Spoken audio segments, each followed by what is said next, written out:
Hello, I'm Tracy Coleman, and I would like to talk with you about literacy at Mentor High School.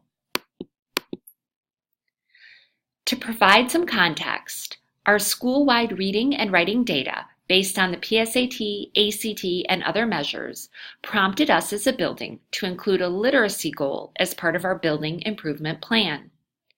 Literacy improvement is also included as a goal on the district improvement plan. So, what do we mean by literacy? Well, last year the entire Mentor School staff worked together to develop our own definition so that everyone would have a clear understanding of what is meant when we talk about literacy. We define literacy as the ability to comprehend texts in a variety of content areas, i.e. mathematical thinking and reasoning and charts and graphs, and write and communicate clearly and effectively. So how does that look in the classroom?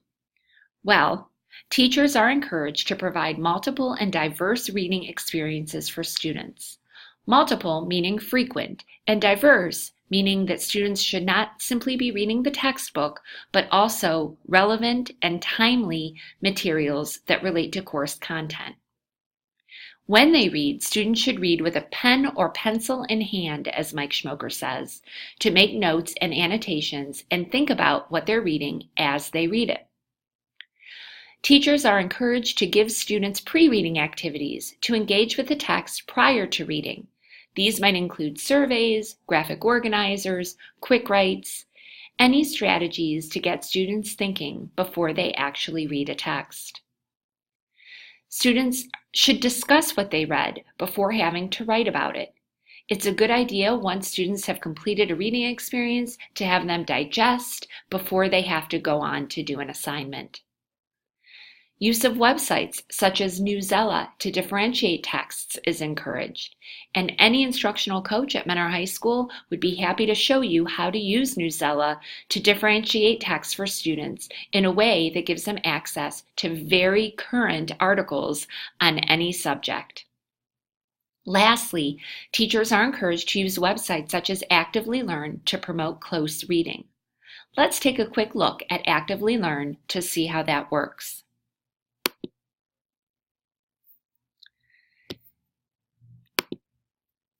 You see, this is one of my classes in Actively Learn in terms of the texts that my students have read so far this year. This text, Taking the Least of You, is one that I found at the New York Times. I got the URL and posted it into Actively Learn, and then this cover was created for me, and my work was able to begin. The great thing about Actively Learn is that you can, as a teacher, embed questions within the text. You see, here are my directions, and students can start reading the text, but then they have to stop and answer questions before they can move on. Students do not see the rest of the text here. Instead, they stop here and cannot continue their reading until they have answered my question. Once students have answered, you see that all of their responses appear here for me to assess. I can score any student as advanced or proficient based on the quality of their responses.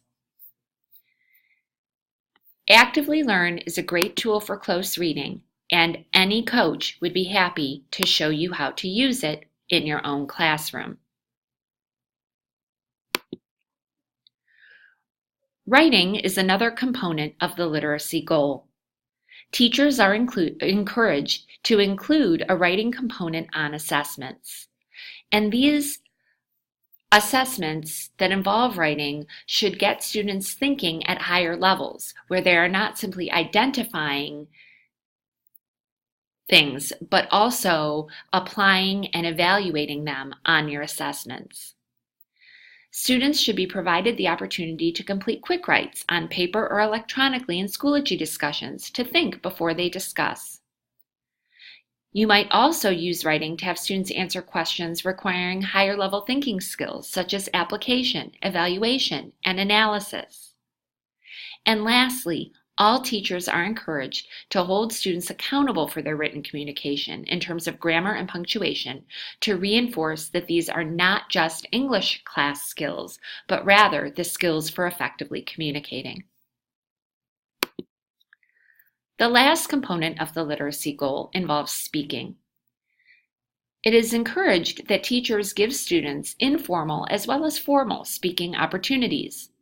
Students can present to partners or small groups. It doesn't always have to be a one student in front of the classroom at a time type of presentation. You can have students write 1-minute elevator pitches as an informal way to share what they know. And lastly, teachers are encouraged to have students use eye contact and vocal variety whenever they do presentations, as these are effective components of communication. If you have any questions about our Building Literacy goal, contact any instructional coach at MHS, and we are happy to help you incorporate literacy skills into your lessons.